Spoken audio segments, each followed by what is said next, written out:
the second session of this presentation, the most outstanding student award 2019 Faculty of Law discuss Indonesia. So without further ado, can we start now, finalists? Okay, everyone's ready. So I would like to ask the representative from the judges to take one name from the people. Abang Fernando.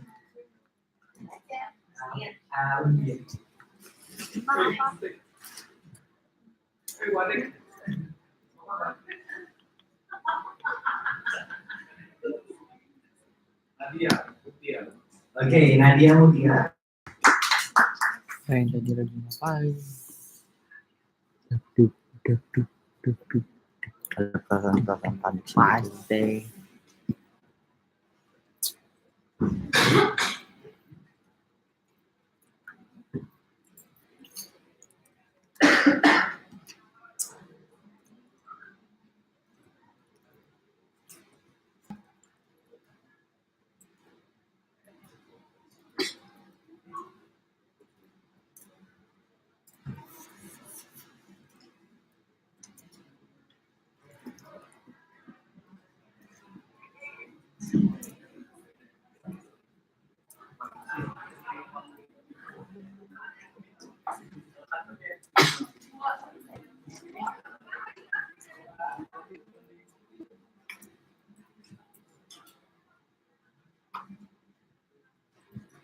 Datang lagi.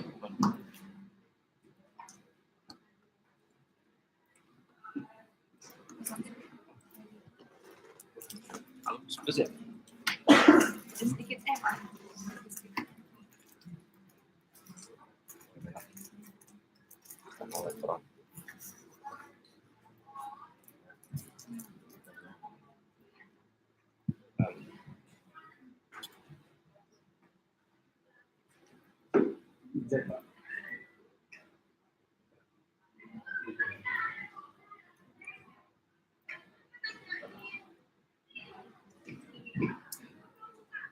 Assalamualaikum warahmatullahi wabarakatuh. Good afternoon to the honorable judges, to all the participants and all the audiences. I would like to say thank you for the opportunity to deliver my presentation about competitive enhancement efforts of legal students in facing Industrial Revolution 4.0. This is the outline of my presentation.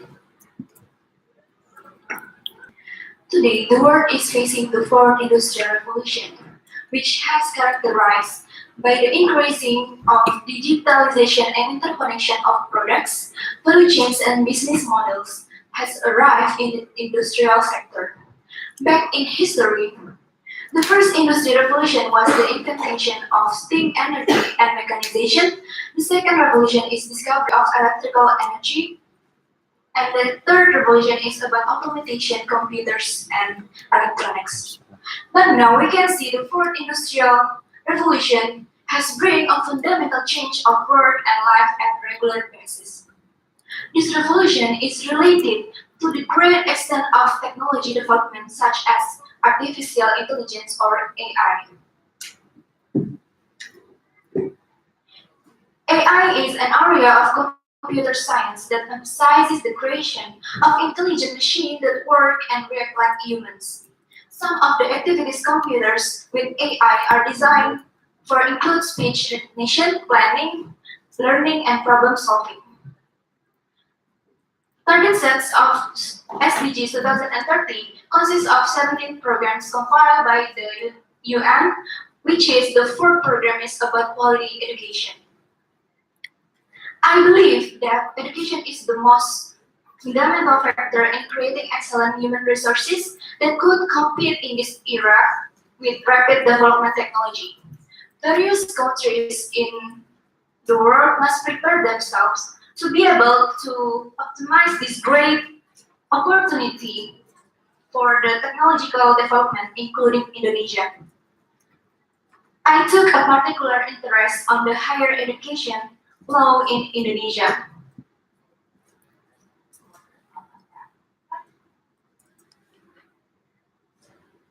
A university shouldn't be perceived on its normative basis, but it also provide non-legal external factors in practice to discern a broader comprehension concerning the problem current legal masalah. issues at hand. The Masalah dari question is, komputer deh. how can higher education law improve the competitiveness of law students in facing the Industrial Revolution 4.0? Law number 12 of 2012 concerning higher education has been regulating the education system in Indonesian universities. Based on Appendix of Republic Indonesia Minister of Research, Technology, and Higher Education Regulation number 55 2017 concerning the teacher education standard, which formulate the graduate learning outcomes of the one competencies in the mastery of the field of education knowledge, such as mastering technology integration and managing curriculum in accordance with the task field and education unit level.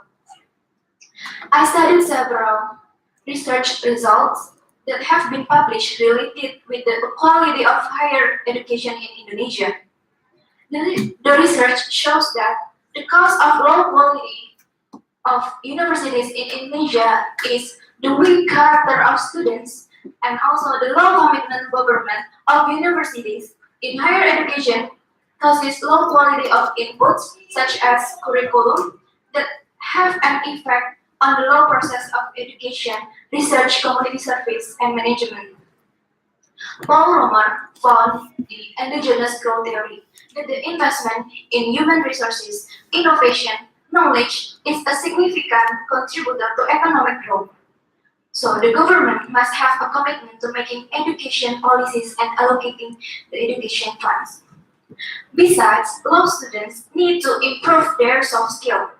According to the World Economic Forum, there are several skills that needed by the students to face the Industrial Revolution 4.0, such as complex problem solving, critical thinking, people management, coordinating with others, and emotional intelligence and negotiation.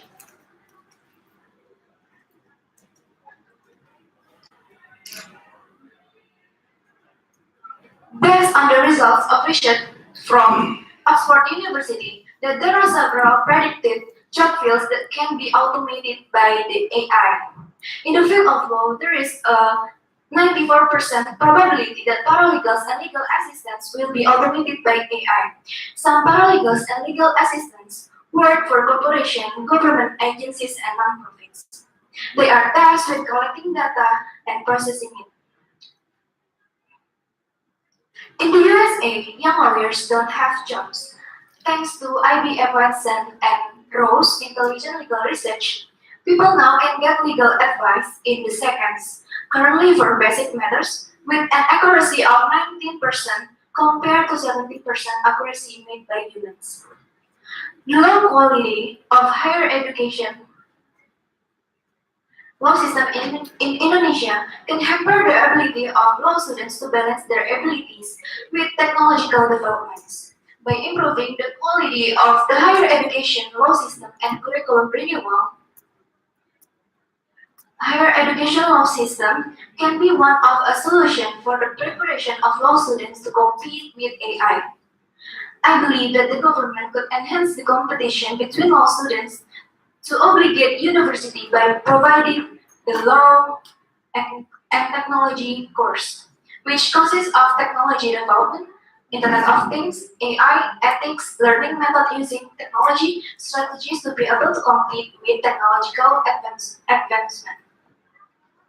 With that obligation, law students in Indonesia could further comprehend and prepare themselves for the real world in practice. This could minimize the rigidness in facing the rapid development and technology, which includes the competition with AI that has the potential to take over and dominate various of jobs in the couple of years.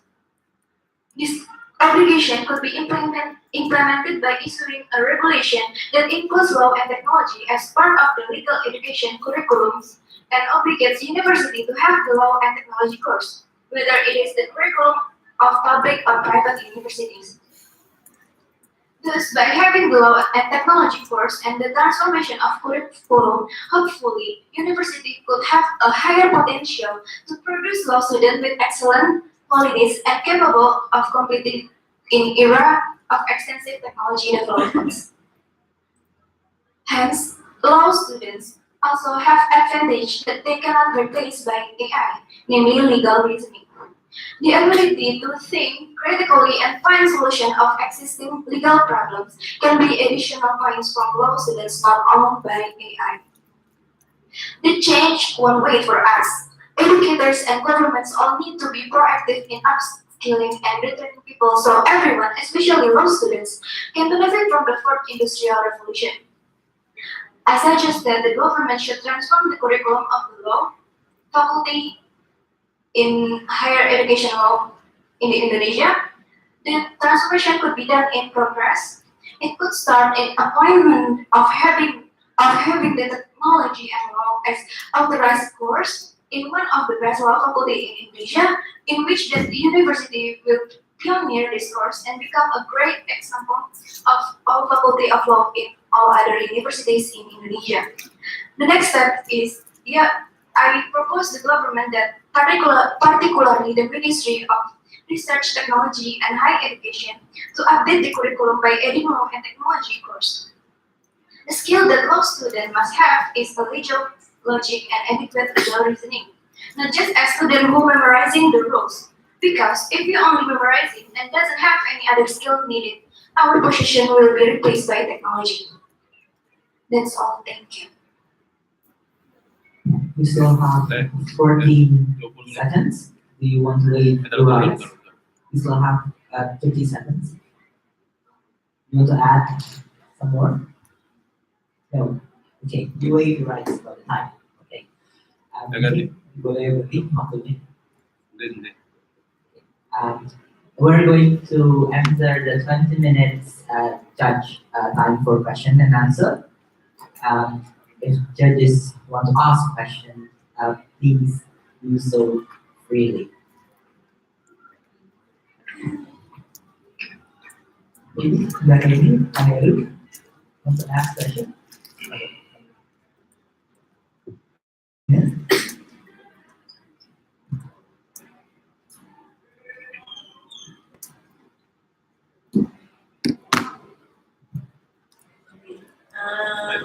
Hello Nadia. Yes, that's a very interesting paper. I need more information about your recommendation about law and IT, law and technology. Based on your opinion, is it possible that put the subject of law and IT into the law curriculum will increase the skill or the soft skill of the law students? And the second is, again, I want to have the more explanation, further explanation about your methods. How can you elaborate all of the data to answer the problems of your research? Thank you. Okay, as for the recommendation, is it possible to increase the skill that needed by the student for the curriculum about law and technology? I believe it's one of a solution that might be increase the skill that needed by the student to face the Industrial Revolution 4.0. By providing the law and technology course, the student can learn about Internet of Things, artificial intelligence, and also the strategies to compete with them. And also, the law and technology course can also talk about the ethics so that the student needed for facing the Industrial Revolution 4.0. And also about the method,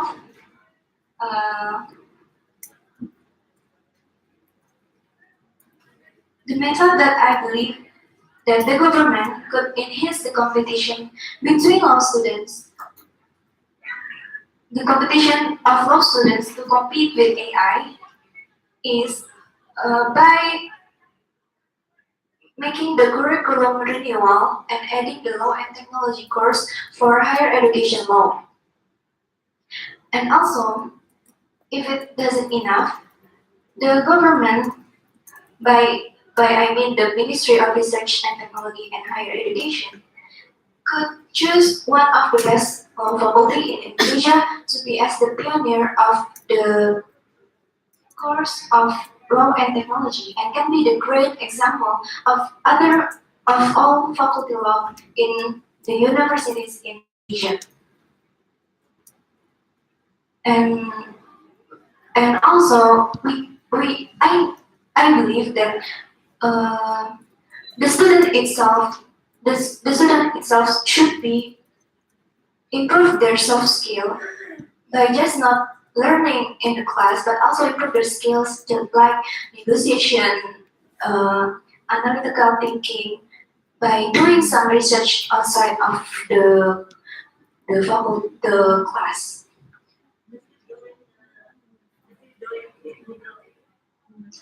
Legal clinic? No, but I have joined several competition of, of class, just like contract drafting. So I've done some research about several topics coordinated with law business. Thank you. Actually, sorry. Sorry. Actually, my second question is about how did you collect data for your own business?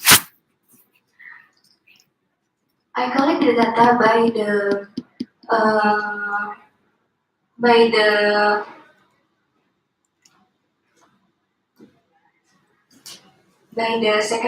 by secondary data includes articles, books, news, and scientific journals and the internet. And also um, I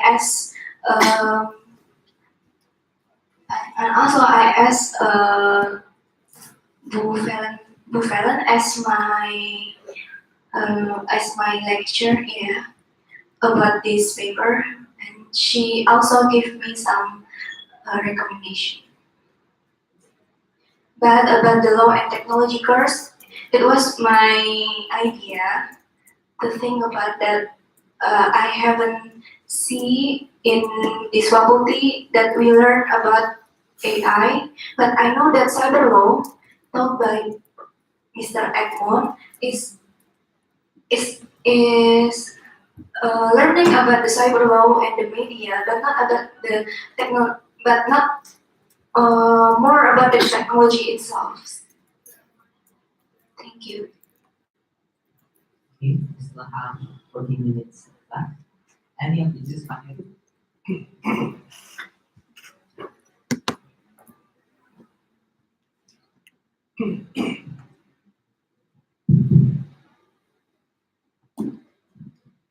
Okay, thank you for your presentations.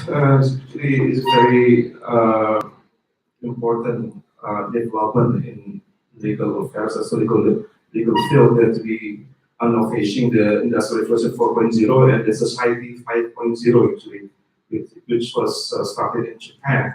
My question is, do you think that the future lawyer or the future legal officer can be entirely replaced by AI? So we don't need the real human anymore. So we must not open the real law firm just a fake one or artificial one. And we don't need to meet human anymore, and we might totally render or depend on the machine or the information technology. So how important the human touch or the human factor in this direction? Because I frequently heard that we are now facing disruptive innovation, we are now facing 4.0, we are now facing 5.0 society. So we are not, and the millennials actually almost disrupt or were totally disrupted by the new development of the information technology. My question is, what is the important the interaction between human and the inference technology, and how important do you think in the future? And do you think that the machine or AI or inference technology can not entirely replace the human, or do we still need the human touch? In which part? Which part that humans still play a very important part to do or to conduct legal activities, and in which part the AI can replace the human touch? Thank you. Thank you for the question. About the future legal officer can be replaced by the AI or not, I believe that the lawyer is still needed for the problems by people, just like as the research from the Oxford University. It may show you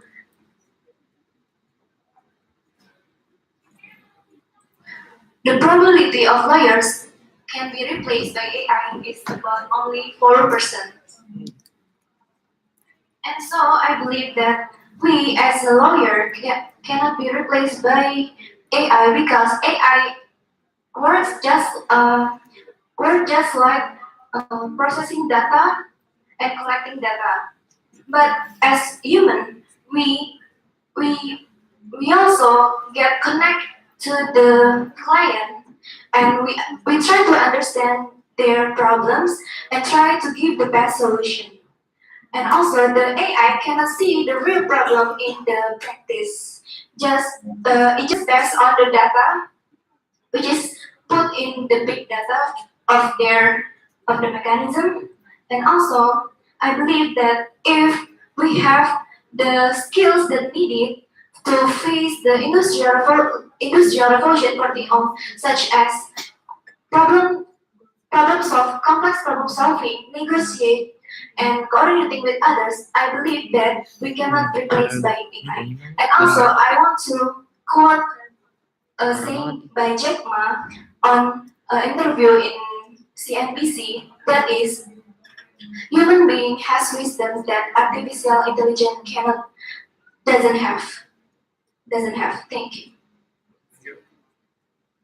We have 10 minutes left with additional 5 minutes. Thank you, Mapres. For Ms. Nadia, I want to say it's a very interesting issue about industry revolution 4.0 because it will. I just read a book written by Klaus Schwab, the head of the World Economic Forum in Davos. He wrote about this industry, how this revolution industry that will change the way we live. And the most interesting part from your summary that I read is you mentioned that university, especially the law study, should not be perceived on its normative basis, but it should also provide non-legal external factor. And you concentrate on technology, right, for the paper. See from it. But what I also try to understand is actually technology becomes the main driver at certain point for the changes in the future. But also I want to give you some input. I think the political landscape, especially the geopolitical landscape, will also give a very serious influence to the legal development. And especially because the connection between nation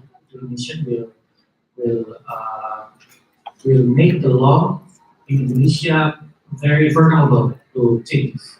And my question for you, have you ever thought about this kind of influence outside technology? Because if we only focus on creating the solution that you present here, is creating the subject of law and technology, right? Because do you think is it enough, or with the challenge ahead, or do you think everything that I mentioned can be put into the law and technology, or we need another form of curriculum to support your cause in this discussion? Thank you. Thank you. By studying the law and technology course, I have an idea that it also consists of the strategies the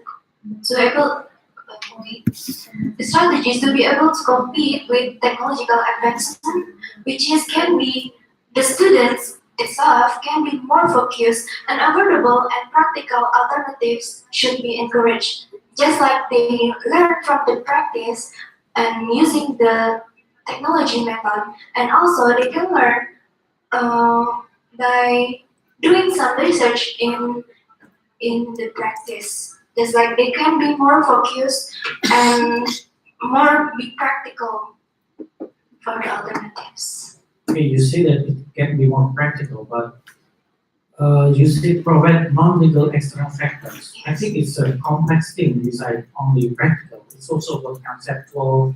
Do you think law and technology can be the silver bullet, silver bullet, like the only solution for this complex issue that you try to bring in the discussion? As I say in the presentation before, that besides the law and technology course, the student itself should be have more skill than needed. Just like the negotiations, the complex problem solving, and coordinating with others. I believe that if the students have the skills that needed to face the Industrial Revolution 4.0, they can be succeed in the. Okay, thank you. Thank you. Okay. Have you taken the course? The Second. No, I haven't, but I asked my friends, one of my friends who have took the course. I'm one of the team members which attended the course. And well, since we are at the law faculty, so the issue that we have to raise in the subject is the legal issue. We are not going to talk or teach about the technology itself, but we are more likely we are discussing about the legal issue, in AI. For example, if we talk about AI, so there's an interesting issue whether AI should have the copyright under the things developed, by the AI. This is one of the legal issues. We're not going to focus on the technology itself, because I don't think we don't have to burden our students to know more about the technological issues. If we have such subject that you're talking about, I don't think maybe only limited of students who will take the course. Okay, did you get my point? Yeah. So we have to focus. Okay, if we talk about the developing a new curriculum or new creating a new subject, we have the standard on what should be provided to the students. Okay, and it's better for you if you will compare it. If you want to compare with what we have been discussing in the subject, you have to learn more, not only from your friends. Okay, and I wonder whether you have learned any learning methods, in how we are going to make use about the technology delivering the subject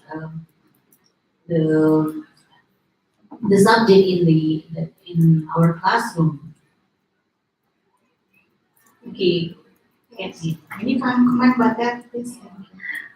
Precisely, the law and technology curriculum is intended so that in the Industry Revolution 4.0, law students are ready to overcome the development with the existing technology and able to provide legal solutions by utilizing existing technology that can provide much better legal advice and help provide legal in a way that is in line with the times that what is given in law and also in accordance with existing technology developments. It was my concern.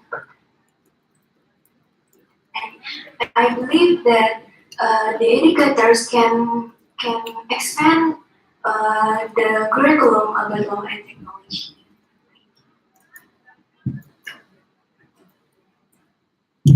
Any question from the judges? We have 2 minutes and additional 5 minutes. We no, but you, Raheli, please.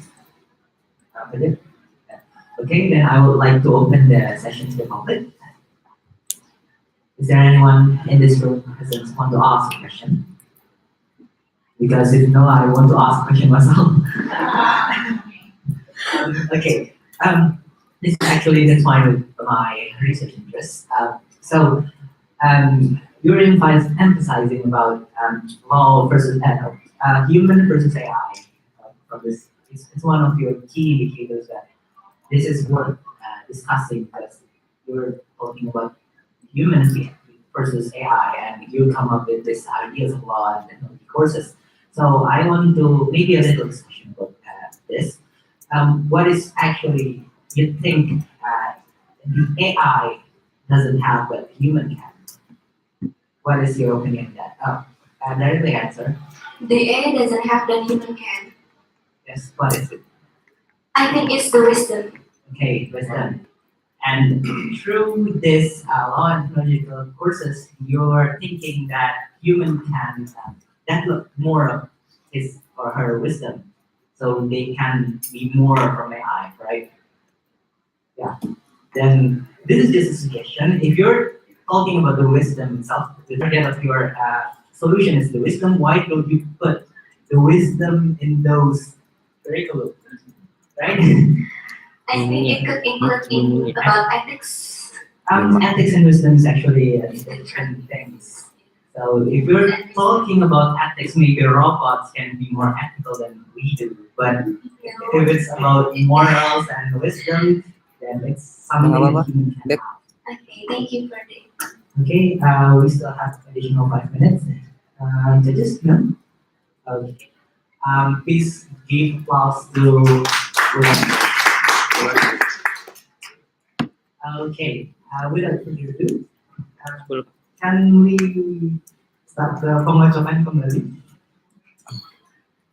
Maybe Bu Inga haven't took the paper, right?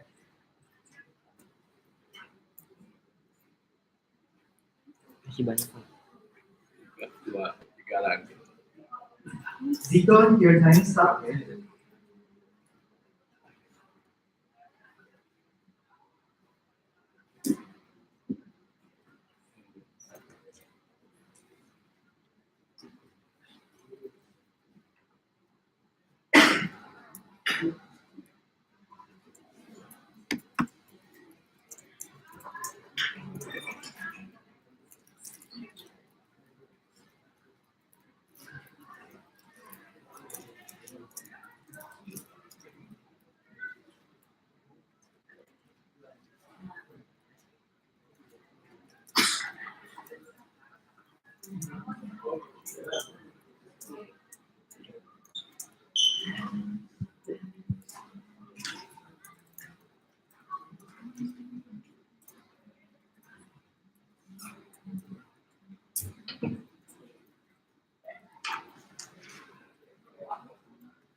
Thank you. My name is Zico and I will be presenting my material today.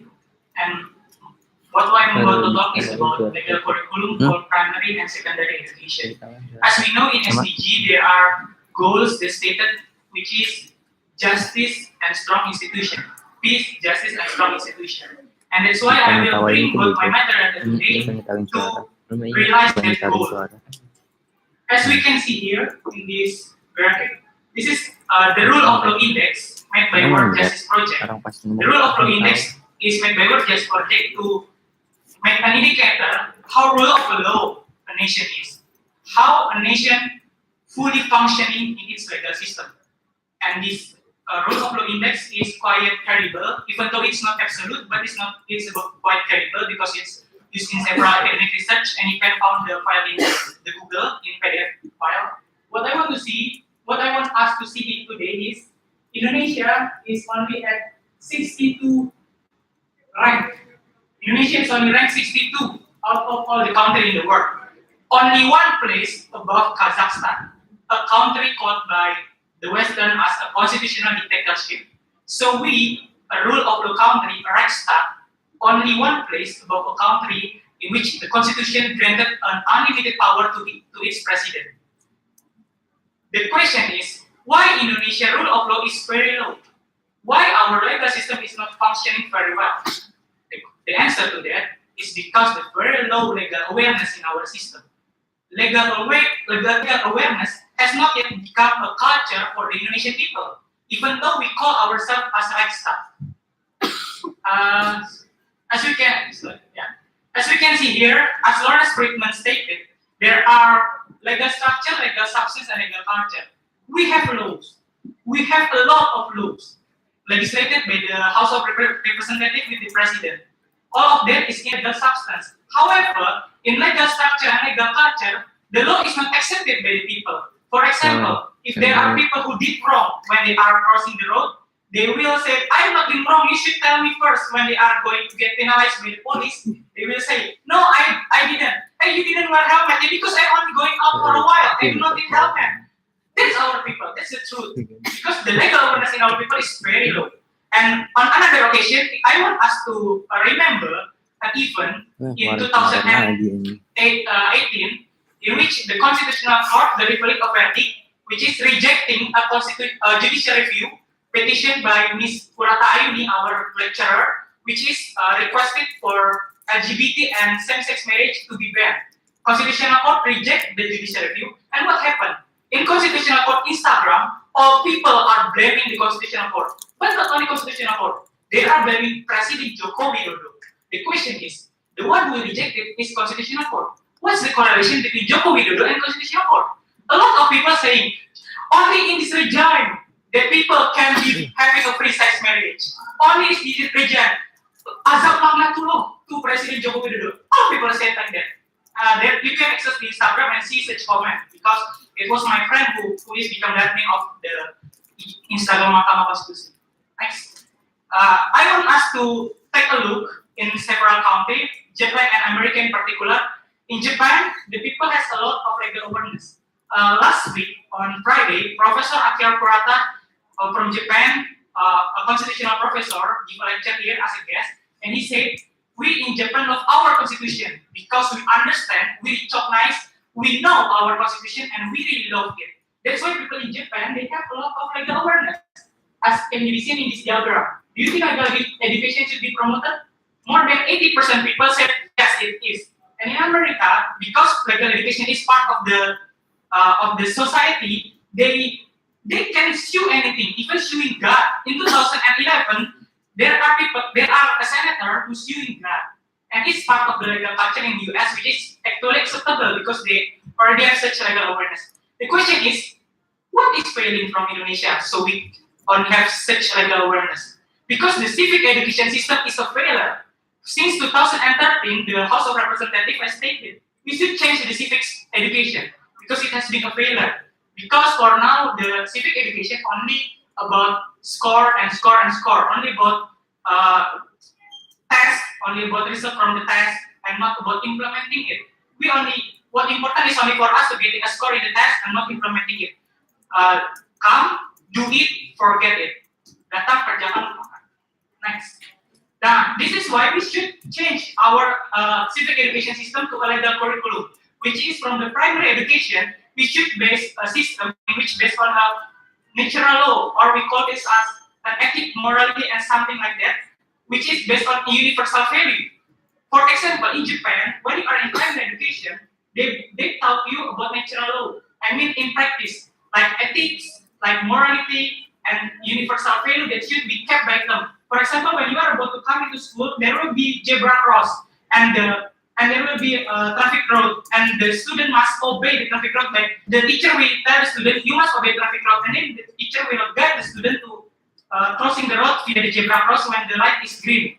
It's how the people in Japan train their student in primary education to understand how to obey the law, how to love the law, how to understand the law. So they implemented it since the very, very early age. And this is the problem. We didn't do it. We didn't implement the value. We only taught them to remember and do it in the text. That's why the civic education is a failure. And as you can see, Thomas Aquinas said, a legal system is based on a first lex aeterna, which is the ratio from God, and then it's become the natural law, which is ethic, morality, and universal value, and then we become lex positivist. The problem is we only teach out lex positivist to our students. We never taught them from the early age about morality, value, and something in the class. We only taught them about remember that, do that, and forget it. We never taught them to implement it. And when we go, this is Mr. Fernando Manula, an expert in Constitutional Court verdict number 18 year 2013. The judicial review was done by a student called Jikolina, which is myself. And then Mr. Fernando Manula stated, ethics is a part of the society. It must become part of the integral of the civic life. It must become part. Therefore, public spaces must also be filled with ethics. If we have ethics but we don't implement it, it's a failure. And that's what's happening to our system now. And when our students become in the part of the middle school, when they are in middle school or mid-high, they must be taught about like critical legal thinking. They must be taught how to debate, how to thinking critically. They must always ask why. The problem with our system now, as you can see, a student when in my class or some of my friends, when the lecturer asks any question or any opinion, no one raises their hand. Why? Because we never taught how to be thinking critically. Ever since we in school, we only taught this how you should think. This is you have to remember. We never been given a chance to be. Why is it supposed to be like this? Why? We never been given that change since the school. The student only tell you must remember this. Only remember, and never given a chance to ask why. That's why our student, my friend, myself, and some other never raise their hand when the lecturer gives an opportunity to ask or to opinion. That's why we should change the system to be like this. Given a chance to ask, to critical legal thinking, to debate, and to rhetorical. And last, on the final part, we should teach the student how to understand the institution, how to understand constitutional right, how to understand access to justice in the part of high school. We should teach them how to understand the legal system itself, but of course not in practical because it will be in university. But when we in high school, we should teach them how to understand the institution itself. Why? Because if the student itself doesn't understand, they will become misunderstanding what should be understanding from the legal system itself. For example, I will tell you a story about this one. This is me, Prof. Melda, head of the BNPT, Police General, and this is Caleg. Only one day, Prof. Melda was getting called from a Police General. Prof. Melda, please tell your student to withdraw their judicial review in constitutional court. Else, tell them to withdraw out from university if they do not want to be there. The Police General, head of the institution, called our dean like that. A Police General. And it's because of me. I was doing a judicial review on Terrorism Act. And a Police General told our dean like that. This is the legal awareness in our system. Until when we want to let it be? We should change our education. We should give legal curriculum to give them legal awareness to tell them this is our right. This is constitutional right, this is legal awareness, and this is how the system should function. Therefore, I propose our legal curriculum for primary and secondary education. Thank you very much. Okay, your time has up. Give applause to Zero. Okay, now we're starting 20 minutes time to question and answer. Comments or maybe objection? Please, the judges, if you would. Any of the judges want to ask? Maybe we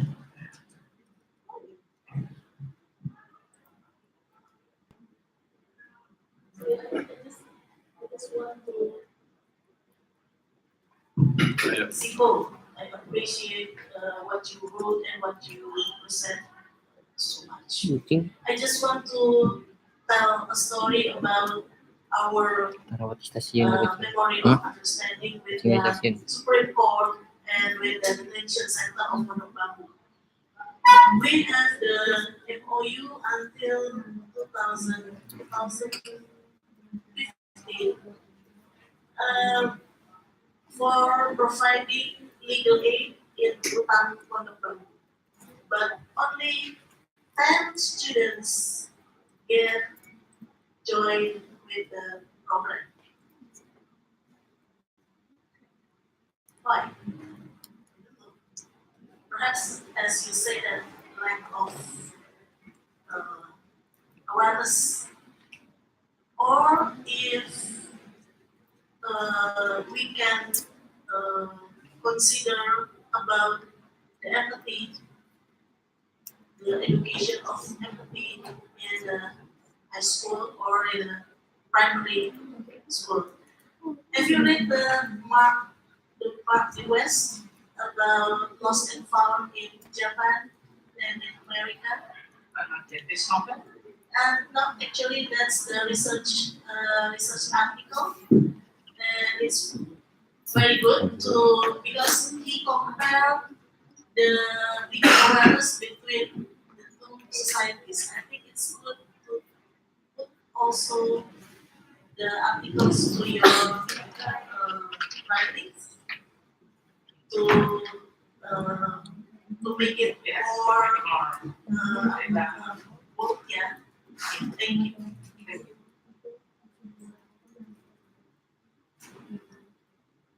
May I give my opinion to your opinion first? Actually, personally, I am currently advocating for my friend. I am advocating my friend. His father just got in jail because for a crime he didn't do yet, or criminal at the same time. But I am advocating my friend, his father friend. I tell him you should go to pra-peradilan or you should go to constitutional court to judiciary to the pasal yang dikenakan or something like that. I always told him, and what happened? Yeah, he trusts me, but his family don't. They trust a lawyer. They pay a lawyer 40 million to do a pra-peradilan for the only for pra-peradilan 40 million. That's the problem. Because Because for now the civil common people, they do not understand the system and they do not want it. They prefer to trust oh us. di mana di tas? Us who Oh, di will ruangan get kasih paid ke? for that much. Even though I give him my application for free, Oh, he trusts me, but his family don't. They Oh, will iya, say, iya. who are you to understand our legal system? And this is the Okay, problem with our people because they always think, oh, this legal system is so terrifying. Like that. I think Okay. it's the Also, at Ambil the juruan, ambil apa? police office, at the police office, Kabel power. when Siapa? somebody Kabel apa? uh, Yang ini arrested, Ini ya, contoh ada. the police told Power, the power. Yang tiga gitu ya? Iya yang 3 get yang di, involved with yang di kolam bawa ke koperasi lantai 2. Gimana tuh ruangan institut PJJP di mana? Koperasi lantai 2. Iya. Nggak tahu gue juga koperasi lantai 2 di mana. Yang mana? Ntar tanya-tanya orang. Koperasi. Because Koperasi lantai 2. for presentation, I have two questions right here. The first one regarding to your data about the rule of law index released by World Justice Project. You see that before Indonesia is ranked 62 from 110 countries, and by this data you make kind of conclusion from your paper that the things that is law in our country is the legal ordinance. And what I want to know is actually what is the indicators of this data, the rule of law index, and like how the World Justice Project actually assess the countries to give a rank about the role of learning itself. And the second one about the mechanism that you're going to, that is the main idea of your topic. You are going to give the legal materials to the primary and the secondary level. Have you ever elaborate actually the detailed mechanism about the materials that you're going to give to the primary and the secondary level, and then also who are going to give that materials? Because as far as I know, when we're talking about Indonesia, even not in the legal materials, in the like our common subjects like science and astronomy, there's still teacher that not reach the level of the credibility and also compatibility. And how about this, the legal materials that you're going to give to primary and also secondary level? Thank you. Thank you, Pak Jan. This is the indicator. Yesterday I showed this indicator in my presentation, but because it took me a lot of time, so I just erased it today. But if you want to see this, and if you want to see more, you can download the PDF. It's about 1,000 pages, and it's all every nation in the world. They describe it one by one. That is very credible. If you want to, you can just googling it. World Justice Project in Rule of Law Index is very credible, and this is there are 8 at least factors: constant and government power, absence of corruption, open government, fundamental rights, criminal justice, good justice, regulatory enforcement, order and security. And we only have eyes for on constant and government power. On other indicator, we like it very much. Only in constant and government power. And you can see more about it. Why I said it's become like the awareness which is lacking, because if we compare with countries such as Japan and America, they have a lot of this. And what different from them? It's also describing. It's because the people of Japan and America, they themselves already understand they should follow the law, not because they fear it or because they fear the penalty, because they really want to follow it by themselves. I didn't use Singapore, even though Singapore is very high in this rule of law index. Why? Because Singapore is a police state. The people follow the rule because they fear the penalty, not because they want to obey the law. This is the problem with Indonesia. We cannot be like Singapore. Why? As you know, people here has a motto. Aturan dibuat untuk dilarang. That's the motto in here. The more we have rule, without a good legal structure, without a good law enforcement, we cannot apply such system in here. That's why I didn't use Singapore. But if we compare it with Japan, with America, it's obvious.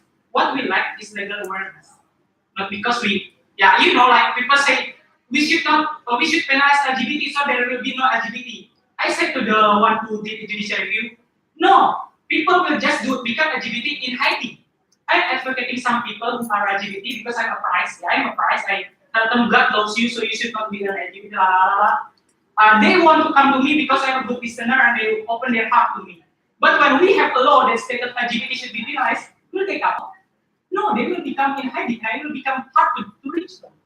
This is the problem with if we just thinking about how to penalize them to make them vanish, it's wrong. Our culture is not like that because our people hukum dibuat untuk hilang. Your second question is, sorry, pardon. The mechanism about the materials and about the compatibility of the teacher who are going to give the materials to primary and also secondary level. Yeah. So actually, my parents themselves are teacher. My father are teacher in high school for physics, and my mother are teacher in middle school for mathematics. And I really know how the education system working, in which my parents always say, yeah, some teachers are working just for pay or just to fulfill their time, just to fulfill their, we call it SKS, just to fulfill their obligation. That's also the problem. That's why when we are thinking about how they should do it, we should not just giving them only like diklat or like this. We should tell them they should implement it on their own life. I mean, when they teach, they should show what should be done. Not only, I have a teacher in high school with, when he always come only 30 minutes before the class ended. But he taught civic education. Should it be that way? No, and I think we should not only giving them data, but we also should judge them on their performance in class. I mean, the students should also judge them whether he is giving a good example or not, and it will be evaluated by the Department of Education. That's how the teacher at least have their our recognition on, okay, I'm doing this because I have to do, not because only for fulfilling my obligation. That's my answer. Okay, we still have 10 minutes and 5 minutes station. Any of you just want to ask a question? The discussion is quite hot, maybe. Tahu ini goreng. Ini So, goreng tahu ini goreng. Is there any question from Chris? Ramai banget. Is there any? Betul. Ini. Thank you. I wonder whether you can provide the data on the concrete curriculum or subject related to what you are going to develop. You mean draft something like that? Yeah, are you mentioning that you're going to have this specific subject replacing the civic subject, and what should be? Okay, you're mentioning one example, how to cross the road, zebra cross, but there's two. Yes, I mean yes, yeah. Do you have any other specific or do you have any other comparison with the what happened in other countries? Comparison or my draft? Yeah, one of them. For draft, of course I don't, but I did mention in my writing that there are several things that should be underlined or should be done in the part 3 of my writing. I write it should be done in primary school, it should be done in middle school, and it should be done in high school. Yeah, for example, like in middle school, we should give them critical learning class, and in high school, we should give them institutionalization, understanding class, something like that. But if we see a comparison, I think it's best if you look at Finland, because in Finland it's quite unique. In there, the one who teach like the class is not only a specific teacher, but all teacher in the classroom. I mean, in every subject, they have to talk about the ethics, rule of moral, and also what the understanding the law is. So even when I watch a documentary about Finland education, it's stated by the math teacher, we are not talking you how to be backward. We are talking you how to be happy, and it's to serve your nation. Yes, yes, for that. So, but it's impossible to be implemented in our present condition. So it should be specified on one subject. If in Finland all teachers are having such morality, to bet I must say for now it's difficult for us.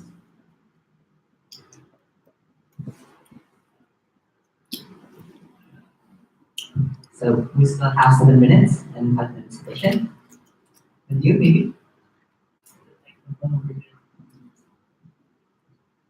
Thank you for your presentation. It is very interesting. I would like to ask you whether you also consider about the psychology situation of the teenager in primary school and secondary school in your elaboration. If not, why? And if yes, is there any change for your proposal? Thank you. Of course, I also consider, because for now I am a preacher to high school student, to middle school student, and also a legal debate trainer to several high school students, and I asked them about how they view their system for now. And what surprised me is one student did call me, "Ya kan kau kafir." A primary school student did call me that. Kau kafir. This is the problem. When we talk about ethics, like Mr. Nando did say in their party, ethics should be part of the society, first of all. It's part of a small community, right? It's, for example, a community of Muslim, a community of Christian, and a community of Buddhist. It's no problem if they are only in part of their small community. But it's become problem. It's brought to the bigger community, public spaces like it's become a problem. That's why the psychology of the early age student should be thinking about how to implement such ethic, such morality about the universal value, the tolerantism. Not only about, yeah, I know that it's okay if you want to tell in your community that people who is not your religion is kafir, it's Kita jadi okay. be. But you should tell them in, when you become in public spaces, we cannot tell them there because we are part of a bigger society called as Republic of Indonesia, our state together.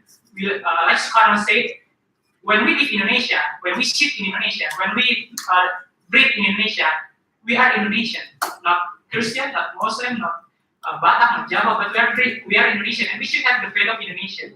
And this is also part of that should be taught to the student on early age, and it will not dissolve in their procedure. Of course, is there any wrong to just telling your early age student, hey, respect other? It's not disrupting their psychology, right? But what will be disrupting their psychology is when you say, hey, bomb yourself. That's the problem, right? This is also our way, a preventive measure, to prevent students from early age doing such thing. Because there are, as we know now, because there are students who born from radical family, or students who born from a community that is not yet mature, or because they never having a conversation with people outside their community. For example, I did my church did go to NTB when there was an earthquake, and there was a community in which the student never having a conversation with a Christian Muslim community. And when they met a Muslim, they ask, and when the Muslim met a Christian, they ask, hey, that's a Christian, isn't they are a sadistic person? This is a problem when they are never melted, never bended. The people are becoming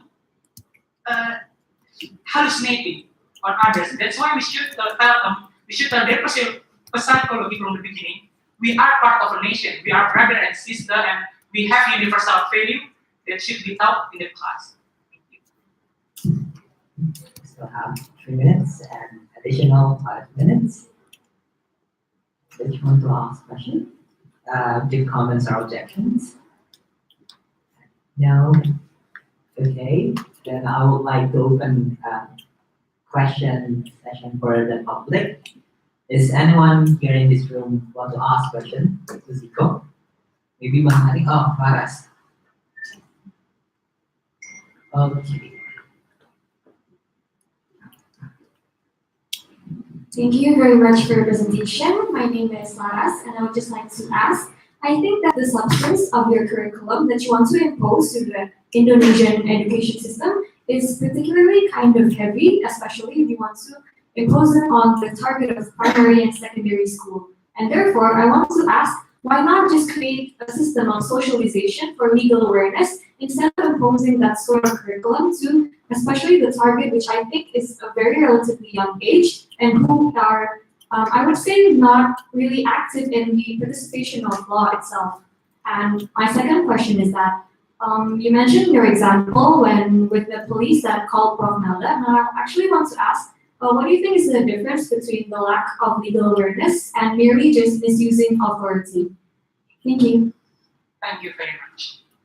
For first question, I want to ask, like, my name it's also the problem in which several people already know this is how they should live. They do not want to.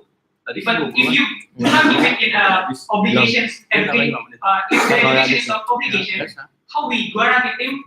How we guarantee they will follow the education? For example, if they, you said it's in primary school, right? This is what happened when I went to the high school student. I was preaching one time, and I asked the student, "Do you know the case of Bali 9? Anyone remember Bali 9 yet?" And it was hot when I asked them about the narcotic dealer who got executed, and Richard and Miran Shikumaran. I asked them, "Do you know Bali 9? None of them knows, even though it's hot in the TV. It's a high school student. Why? I asked them, why? Is it because you study physics every day? They know.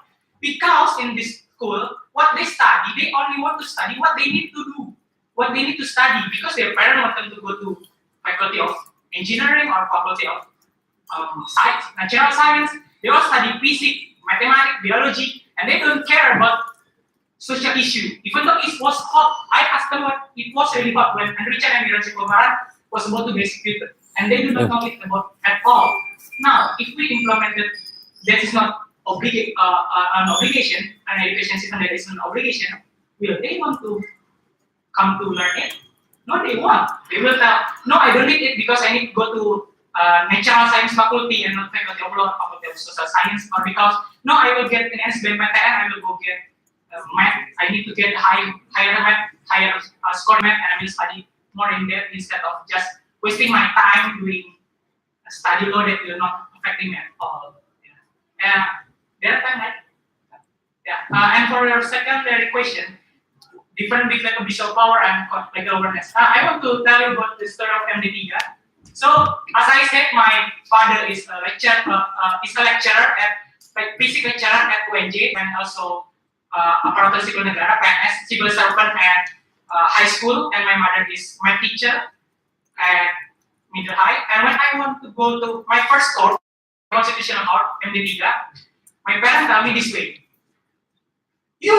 why are you going to oppose the government? Why are you doing that? You are only bringing problem for us. You will be getting much elimination and something like that. And even my grandmother, who is a business woman, said to them, my grandchild never doing something that against the government.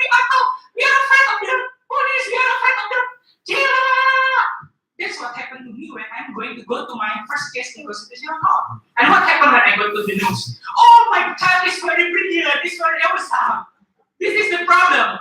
There is no legal awareness being out when we go to judicial review or when we go to the court. It's a problem. Why? Because my grandmother did go to jail one in the past. She did go to the jail and she terrified of legal system ever since then. This is when we pass legal awareness and also abuse of power. What happened to the police? In the end, I didn't get anything. My judicial review go strike, and I got what I want, but I didn't have anything happen to me. So this means the police is does not there to do anything to me actually. It just want to intimidate. It doesn't understand constitutional right.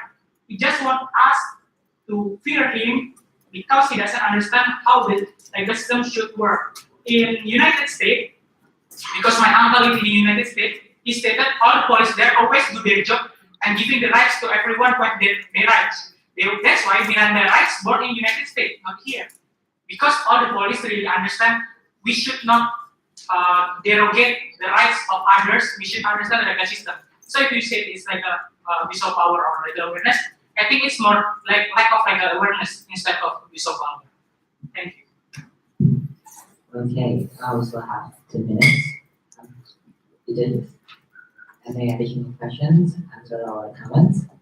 Or can we end this turn? Okay. Give applause to Zico. Okay. Without further ado, for activity, any representative of the judges that would like to take this?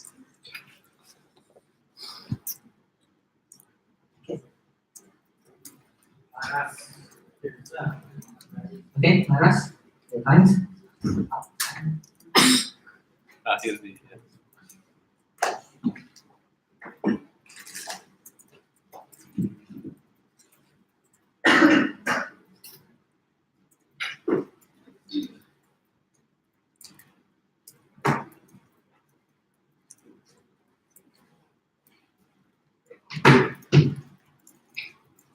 Test. Okay. Good afternoon, everyone. My name is Laras Mandani, and I'm here today to present about entrepreneurs without capital as a form of innovation of corporate social responsibility for community development in Indonesia. The outline of our presentation consists of introduction, problem, solution, conclusion, and recommendation. United Nations have enacted 17 sustainable goals for the purpose of prosperity and global development. However, there is one SDG that if it is fulfilled, then it will accelerate all the other 16 SDG. And this SDG is SDG number 17, Partnership for the Goals. One of the potential of partnership lies within corporate social responsibility, or CSR. And in this regard, Indonesia has an abundant potential of corporate social responsibility as a form of contribution for the corporations to the society. Now, this potential is seen in the potential funds of CSR that amounts to an amount of 12 trillion rupiah. Now, let's imagine the abundance of this potential. What a shame if this potential is given to places that the country does not need. And therefore, I have two issues that I have in my presentation, which is first, what are the problems and the implementation of CSR in Indonesia? And second, what are the alternative solutions to counter those problems? In order to see the problems, first I have conducted a comparison on the International Standard of Organization on its definition of CSR. And in this regard, it contributes, CSR is supposed to contribute to sustainable development. And this can be seen in one of our legislative laws, which is in the company law, in which we have also acknowledged that CSR is also supposed to contribute to sustainable economic development. However, when we see the forms of CSR in the international standards, we have 7 issues of CSR, including community development, consumer issues, environment, and other things.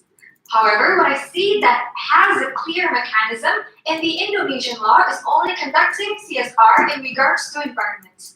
Aside from environment, our legislative laws only promulgates the obligation to conduct CSR, but on the other hand, it does not really specify what kinds of CSR is capable to contributing to a sustainable development. Hence, there is a paradigm of CSR in Indonesia, in which CSR is only conducted to fulfill the obligation as seen on the promulgated laws.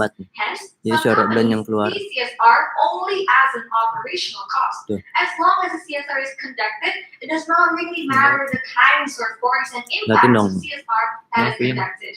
So this implies the problem that happens in Indonesia. What I see is that there is a lack of implementation, lack of planning, and hence a lack of effective CSR. This can be seen by first, the companies when conducting the planning, they do not conduct effective surveys, studying, or involving the full involvement of the community in order to actually create the CSR that is right on the target to what the country actually needs.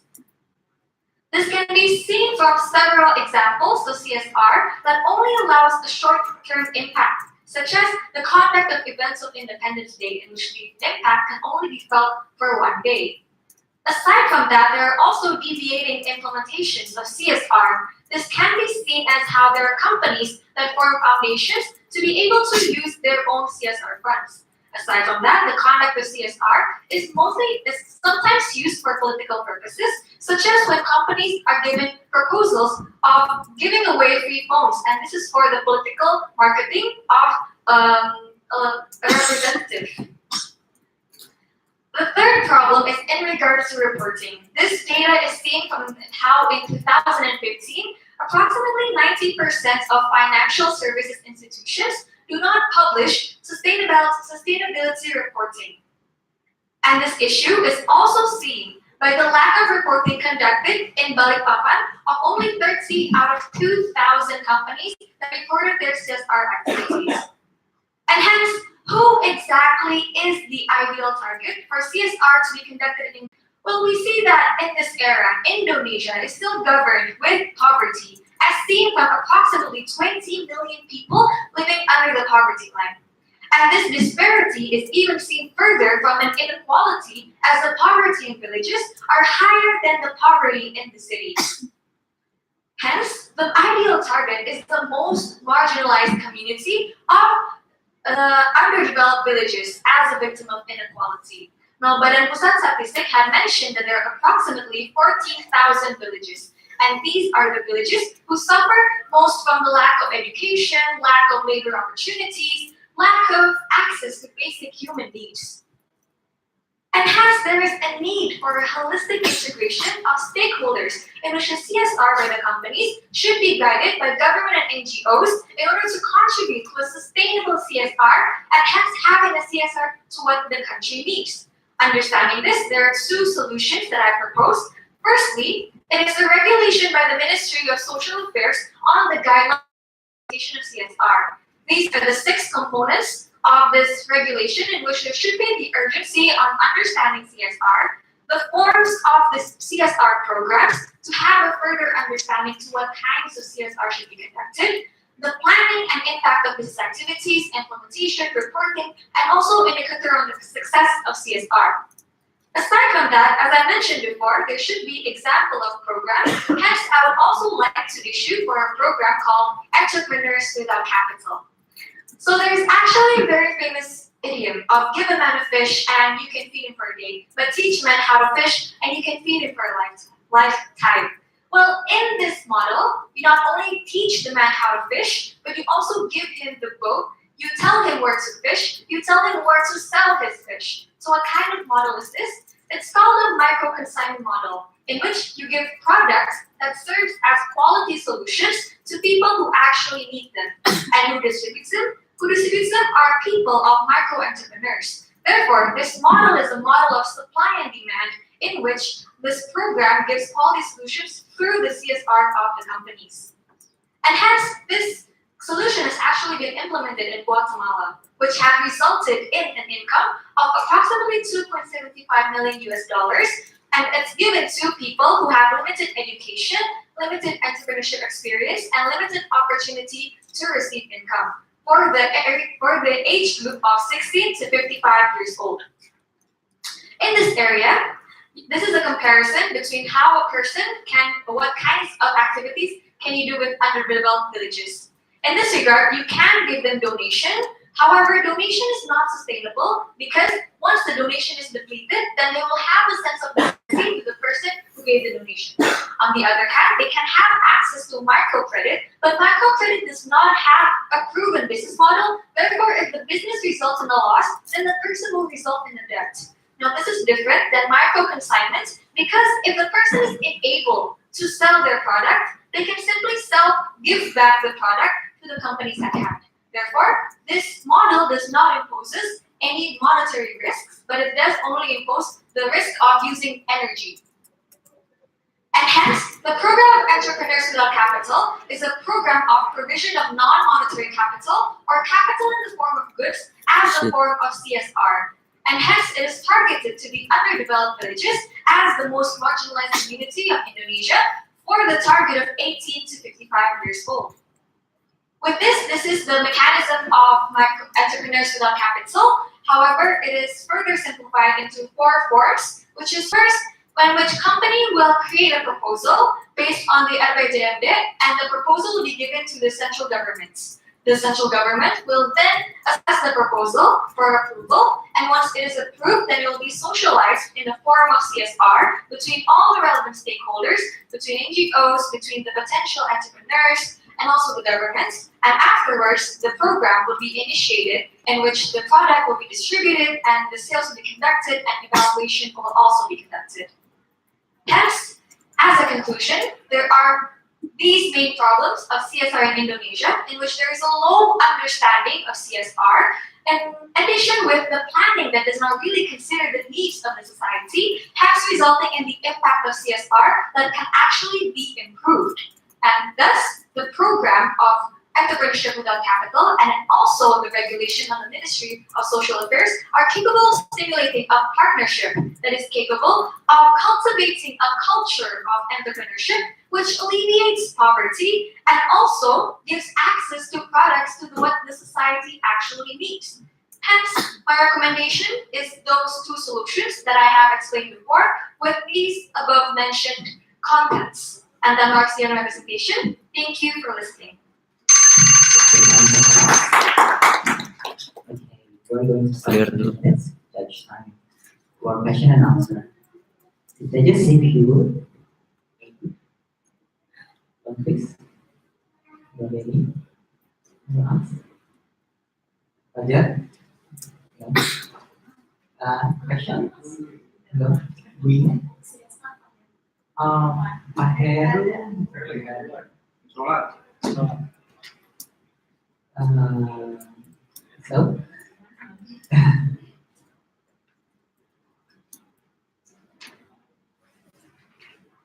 Well, if you want the judges, can I ask a question? All right. Okay. Can I start the judge time or the 20 minutes duration? Can I start? Okay. So I would like to ask, can you go back to this quote? The quotes, the fish one, the quote. So this is actually the thing that you're going to aim for the concept of CSR. But there's actually a practice out there in the world that, let's say, this company, X company, they have a very lots of profit. They need to do CSR, and of course, they have to fulfill it. And to do that, this X company created X university, which they provide education, they provide scholarship, like your concept of teaching a man how to fish. But it's actually a CSR from X company being kind of donated into the X university. So what is your critical analysis on that? Thank you very much for your question, Beth. So basically, when I propose this program, I understand that there are a lot of forms of CSR, and not all of them are negative. What I see is that the indicator on the success or impact of CSR is difficult to measure. Therefore, if companies actually already have a very good CSR, in my Ngapain opinion, semuanya? having education is a form of sustainable CSR because the impact is not only one day, but it is for a lifetime for the individual. Therefore, I absolutely have no problem with that kind of form of CSR. However, what I have a problem is companies that conducted their CSR only to make events, for example, that are only for one day, or if the budget for the CSR is misused for other parties, and hence the impact is not as sustainable as it should be. Therefore, one of the forms of recommendation is also with the conduct of having indicators of CSR success, which if right now I cannot specify exactly what it is because it needs a further research and a specified task force on what kind of indicators do we consider as CSR success. Okay, so one of the reason I question you this is because you kind of noted that CSR used for political gain. And so if X company created the X university, then that means there is political will of X university to keep their money or their money or their capital into a body, but it's actually affiliated with the X university. So any comments about that? Well, thank you very much. It is actually a very interesting case, but I think what needs to be measured is the benefit, the returns to benefit that is experienced by the individual. And therefore, if I were to analyze completely, it should be based on this indicator that still needs to be created in the future. So the changes? The microphone is over here. Okay, thank you, Lance, for the good presentation about CSR. Okay, the solution that you propose is about one of them is making a guide about CSR. And as you stated here in the paper, that actually there is actually guide, a regulation, I think, yeah, regulation that has been made to accommodate and also to give an instruction to this company to make the CSR itself. And by that regulation, there was problem that is there are still much company that not giving their part to the OJK. And what is making this guide that you propose is different from the regulation because you are also making the same guide as the regulation that has been existed before. And by the CSR itself, and that's all. Okay, thank you very much for your question. Basically, you are trying to ask what is this redundant in comparison to previous enacted solutions? Yeah, and what is making it different from the Okay. system? Thank you very much. So the regulation that you mentioned before on OJK is solely upon the sanctioning and reporting mechanism for financial services authorities, and therefore it is only specified upon that institution. However, what I seek to envision is a sort of guidelines that is applicable to all sorts of companies and not only certain sector, and therefore it is different. Another point is that actually there is also a guidelines on CSR. However, it's only enacted for the area of environment. And hence, the examples or forms of CSR is only limited to environmental purposes. And therefore, what this guideline serves is to have a form of CSR that is outside the scope of environment, such as community development, which I believe is still a sector that is not developed enough in order for companies to understand comprehensively what kind of CSR should they do. So basically, if I were to provide an overview of analysis of the promulgated laws in Indonesia, they basically just tell us that you are obligated to conduct CSR. However, the mechanism of conducting CSR, as well as what kinds of CSR that may be as successful and sustainable, is still unclear. And therefore, this guideline seeks to be the clarity towards that obligation. Hence, if companies want to create a CSR that is sustainable, they can refer to this regulation. How if the companies didn't follow the guide that you've proposed? Because because I guess there's no sanction that you state to add in the guideline that you made. Thank you very much. So basically, in this guideline, yes, we do not state any sanctions. However, as I mentioned before, in the promulgated laws of Indonesia, there's actually already laws that are supposed to sanction companies if they do not conduct CSR. One of the examples is Article 15 of Investment Law. This article states the obligation to conduct CSR, and if a CSR is not conducted, then there will be administrative sanctions. And the administrative sanctions are in the form of warnings, revocations of licenses, and penalties, and therefore there are actually already sanctions. What becomes the problem is that these sanctions are hard to conduct because companies, as long as they do CSR, then they are not going to be sanctioned. Therefore, what I'm trying to propose is to have guidelines for the people to know what kind of CSR is actually sustainable.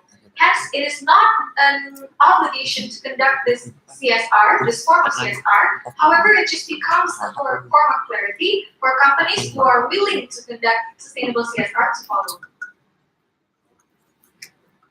Thank you. Hi, Lars. Thank you for your presentation. I would like to ask you about the cooperation with Guatemala. It is very interesting. I believe there must be like similarity between, because you already mentioned there are some similarities between Guatemala and Indonesia. I would like to hear from you. Is there any positive and any factors that's similar with Indonesia? So this type of CSR can be implemented in Indonesia. But then I also believe that Indonesia is a very different. So could you please mention which part of Indonesia which is very similar with this type? So the type from Guatemala can be implemented in Indonesia, and then so the possibility of success will be very high. Maybe if you don't have any idea of the location or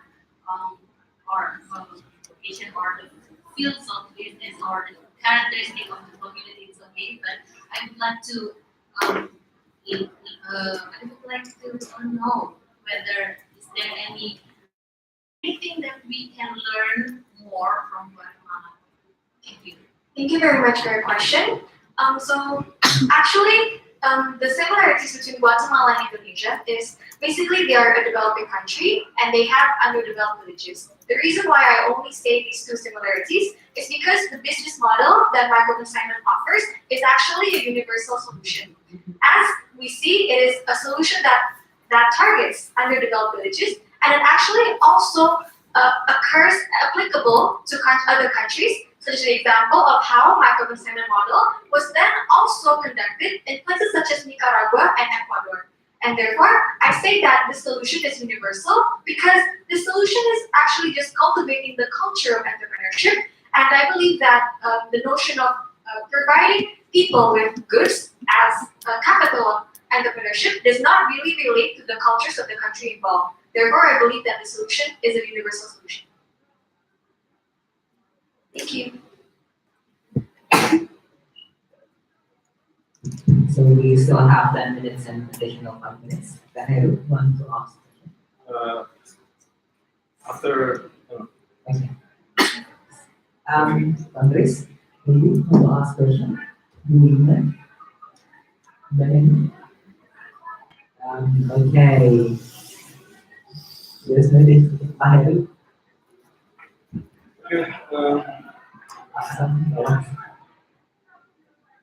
thank you, Laras Tirza, for your presentation and also your paper. It's very quite interesting and actually related to my course because I'm teaching the people here, I'm teaching the law and social affair in this campus. Actually, this is the one and only course, and there is no similar course in other faculty of law in Indonesia, namely law and social welfare. And we have two sessions on corporate social responsibility or CSR. My question is, you mentioned that you need the innovation to conduct CSR in order to empower innocent people. My question is, do you think the corporation really want to empower people, empower the community, or they only needs like social marketing for the sake of their own benefit and own profit? Because I do believe that there is no free lunch. There is no free lunch. If I give you any scholarship to study abroad, let's say I one of the owner of the unicorn something whatever or MNC in Indonesia and CEO, I gave you any scholarship. Do you think I'm really honest to give you a scholarship without any intention, any hidden intention, just coming from my heart, coming from my heart, or they have like other intention on it? So this is my first question. Do you think the corporate is really honest, and so or they do the setting order to proper social marketing to create like a good atmosphere or good image to the corporation?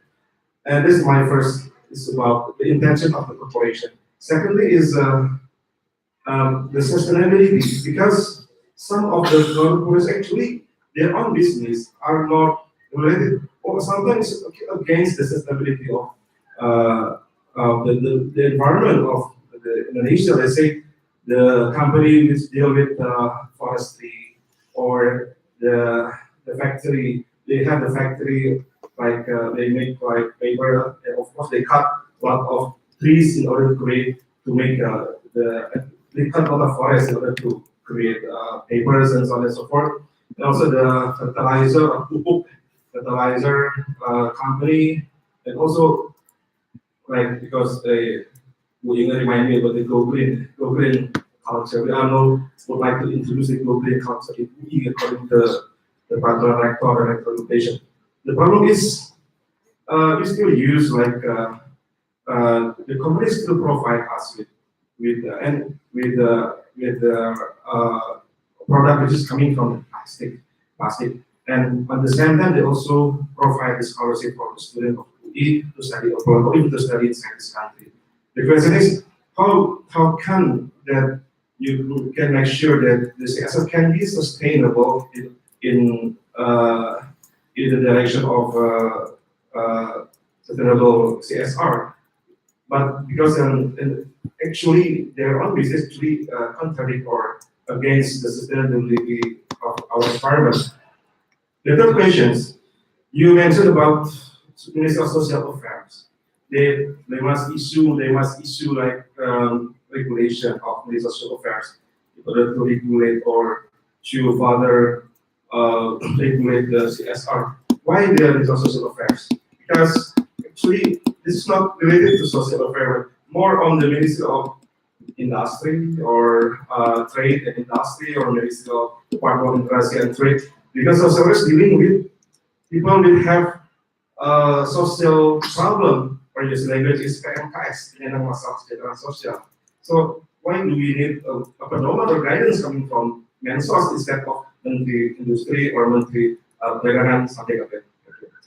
Thank you very much for your few questions. So I will try to answer the first one, which is you mentioned on how companies usually conduct CSR in order for them to have a marketing gimmick or for them to have an itch to see benefits of return for their companies. which I think is not wrong in its notion. Because what I think is when we want to conduct partnership for CSR, what happens is that there should be a mutual benefit for all the stakeholders involved. Therefore, it should be beneficial not only for the companies, but also for the society, for the governments, and also NGOs. Therefore, I don't think it's wrong that companies want them to benefit themselves. However, what I believe should be emphasized is how to ensure that there is synergy between all of those benefits involved.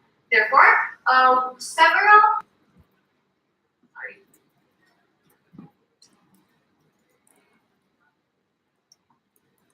Okay.